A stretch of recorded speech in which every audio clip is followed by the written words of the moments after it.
mitantara zava-misy kely vao tonga France fotsiny na de tapakano raha de mahita zavatra insolite, zavatra tsy milamina, tsy logika. Eto zao a amin'ity adresy ty zao a numéro 24 eto 24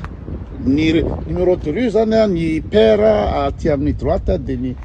impaire ary fa io 24 io a de mandeha tsika de mandeha tsika eto a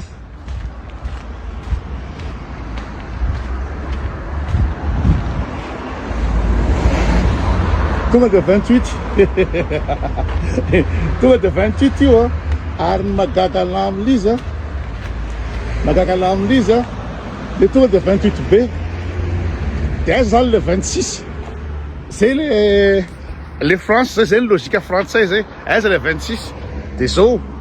misy fiara ty misy fiara ty a misy bricolage tsy haila inona ny chargeny eo na batterie eo sa ninona misy bricolage eo a de miakatra ty ambony ety iny miakatra ty ambony eny de miditra ao antranon'olona le bricolage misy charge électrique ino moa zany bananière zany sa inona io sady tia France any mahita tomobile topory ohatry zao tany andalam-pandrosoana fa ny gasy tia France anaiky an'izany mihitsy aizany de toute façon à Suisse a tsy possible nisy tomobile ohatry zao tonga de fourrière tsy manaiky an'izao ny ino moa zany ny Suisse en plus n'izany ty bricolage ty